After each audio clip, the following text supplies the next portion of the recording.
Hello, I want to do another recording to discuss about Khmer ancient history and Angkorean Empire and some things that I believe we Cambodians are in question today because the Angkorean Empire is such a lost history and yet it is such a rich history. And 6 years ago, I've begun a journey where I wanted to find out the root race of where the Angkorean Empire came from. And throughout my journey and search and studies and readings and going out there and meeting tribes and people like in spiritual retreats, I have really connected a lot of things, and it's actually not new to know that things do come from somewhere and things are influenced from somewhere. Therefore, a recreation of, a group race like the Khmais. Now, I honestly don't know where to begin, but let's begin to Angkorean Empire and how the Angkorean Empire was created. Now, I think before I mentioned that Angkor was temples based on the Chaldees, or built by the Chaldeans, influenced by the Chaldeans, by the Naga wisdom keepers, Naga tribes from Lemuria that were sent. There were emissaries and eunuchs that were sent to deliver sacred Sanskrits throughout the world. These sacred texts are, basically, it's like a Bible of its own to teach about the, man's multidimensional self, which relates to the chakras, also astrological signs and readings, and the planets, the gods and goddesses that reign, and so forth and so forth. What used to be Lemuria is now India. The Hindus, are basically living on Lemurian soil, and so is Cambodia. Cambodia is also Lemurian soil. Basically, most of Southeast Asia is Lemurian. It is because it's most of the root languages are taken from Sanskrit texts and Old Latin and Old English from the other parts of the world. So, for example, when I was, assisting my sister about to understand the 12 planets and the gods and goddesses that were assigned to, the mystery around that one was, well, what are the Cambodian planets? What is it called? So I went back to my old notes and I'm like, okay, I remember like when I went into, questioning with Maya culture, it was really loads of intense information. And, when I was learning it, I realized how close we are to our Hindu brothers, the Aryans, and how we were created, and what Angkor Wat means. It's basically the temple for the monks, which is basically Aya's sacred emissaries to reside upon, and it's also Enki's abode. That's why Angkor Wat was created. And it was influenced by Hindu gods and goddesses, whom were influenced by Lemurian gods and goddesses, which is, close to the Egyptian gods and goddesses, and who were influenced by the Babylonian gods and goddesses. So it roots all the way back to those gods and goddesses, which are the same gods and goddesses that we all talk about. Indra is the same as the god of, the storm god of Egypt. I can't even remember them all, but it's just really intense knowledge. And I remember when I was studying this, based on the history revolved around Angkor Wat, that it can be really confusing. But if you really understand where the root comes from, then you fully understand where Cambodian people really derived from. So anyway, back to the planet. So these sacred things, the sacred knowledge and wisdom from the Naga and the Kruths are not taught to the Khmer people today because that is all lost. But I had the honor to meet a lot of sages out there during my retreat who told me about some of the sacred Sanskrit texts and knowledge that was passed down to the Angkorean Empire and the sages there, which were then called the Kruths, or in Cambodian the Lok Kru, which is a wise sage or Naga wisdom teacher, basically. Anyway, so the planets here that were not taught to us Cambodians, and we don't even know what they are, is that, you know, throughout history, every culture calls the planets a different name based on their culture. So in Babylonian, for example, the sun is called Apsu, and Sumerian it's the gods or goddess Utu Shamash. Lemurian, Osiris is the sun god, but formerly was Horus. And Atlanteans, the natives know Osiris as the sun god as well. And then you have Greek and Rome, which is so similar because Greek is actually Lemurian, and part of it's part of Lemurian. Greeks are part of Lemurian, and the Romans are part of Atlanteans. But they say that if the Greeks did not service, then they would be the Lemurians. It would be the island would be called Lemuria instead of Greek. The Roman, same thing. Romans took over, and they were originally from the Atlantean tribes, but they called themselves Rome. And if they had not surfaced in the world, it would just be Atlantean. So we would have a continent that would be called Lemuria and Atlantean today, just like in Iraq. Iraq used to be the ancient land of Persia, and so forth.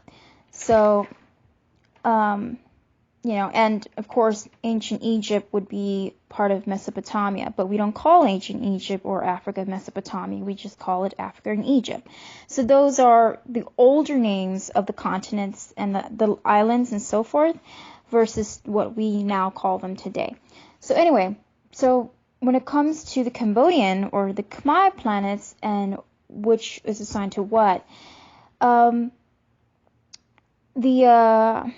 this is really interesting, and which you'll find when it kind of backs up to the claim of where it's derived from in the root words. So for the sun in Cambodian is Ajut, Adut, and then the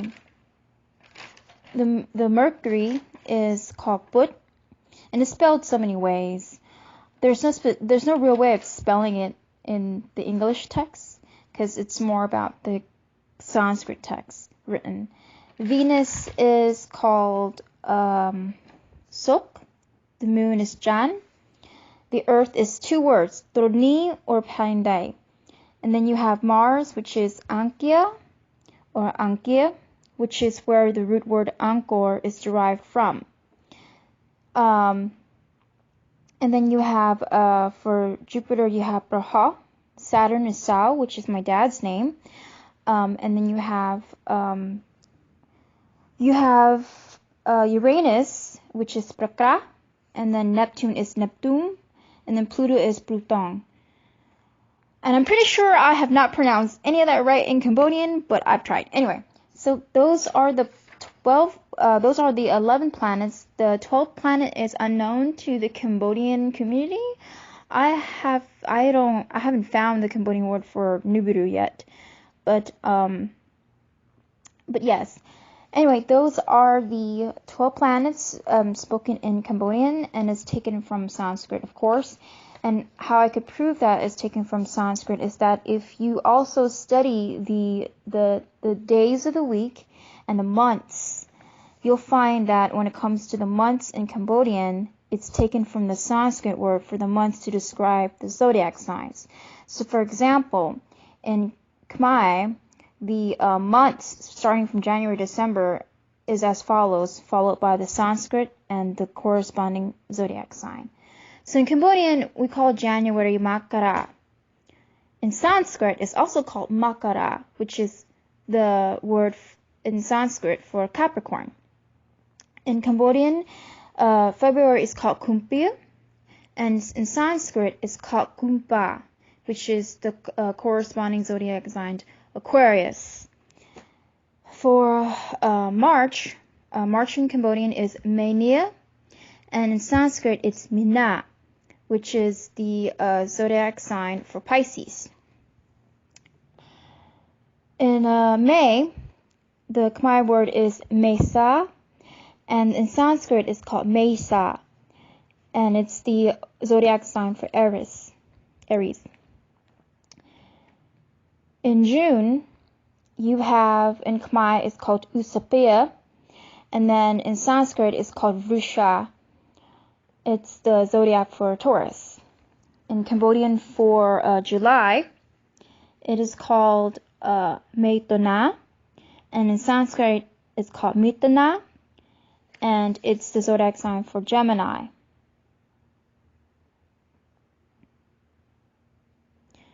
I'm sorry, that one was for June. And then July, you have the Khmer word for Kakadu. And then in Sanskrit is Karkata, which is Cancer. So that one was July.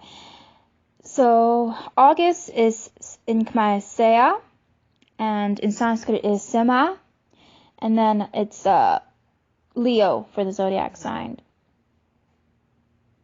September is Kanya, which is also the same in Khmer and Sanskrit as Kanya, and it's the Virgo sign.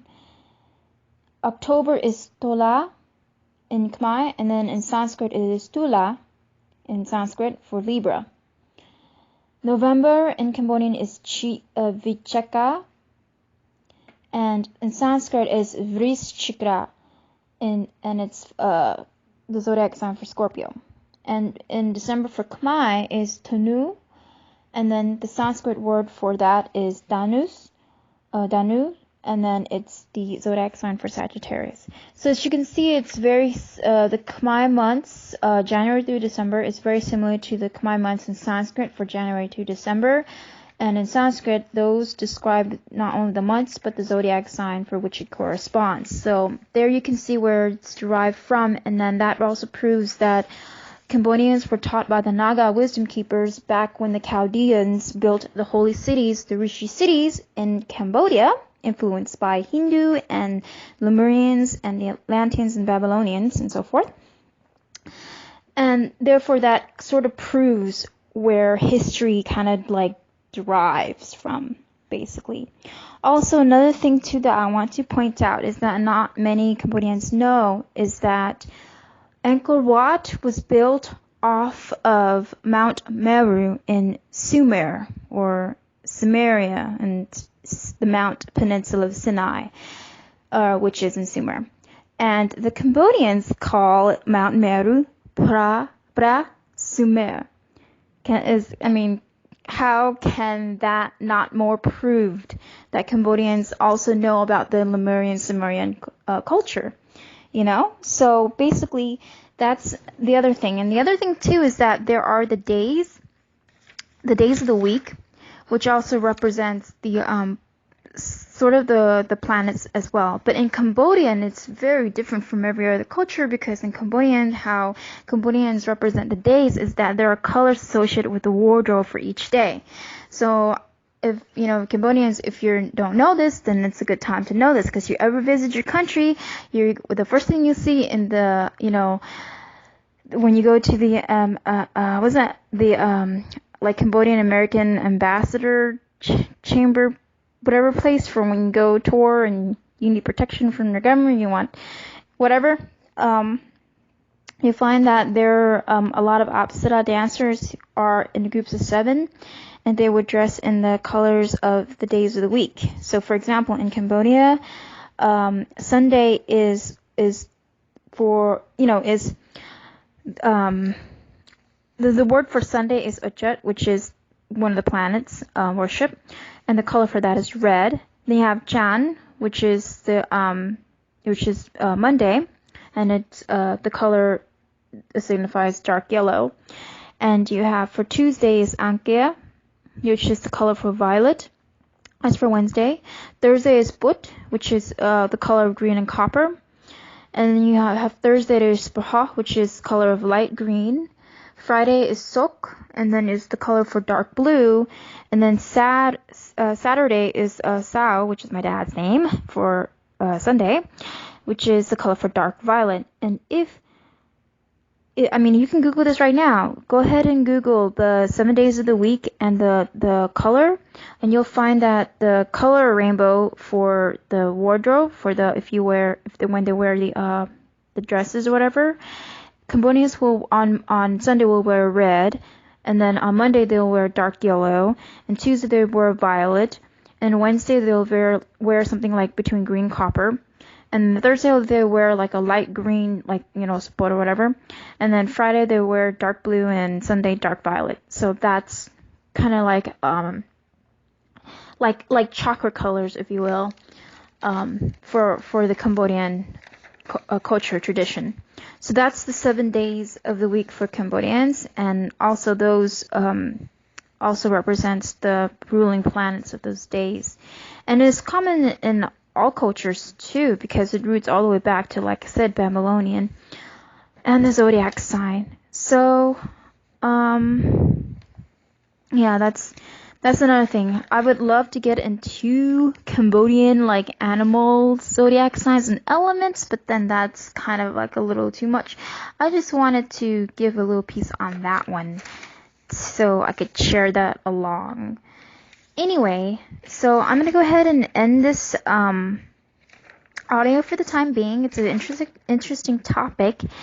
And for those who don't know Cambodian, how to say the 12 planets, the 7 days of the week, and the months, and the zodiac signs in Cambodian, that's how you say it. I'm pretty sure I pronounced it all wrong, but I tried my best to translate from the Sanskrit, the actual Sanskrit calligraphy text into English words. So it's the spelling, like when you write in American English, like ABC form, it's going to be so many various ways, but those are that. And anyway, I hope you enjoyed this audio, and hopefully I make another future audio next time. All right, bye.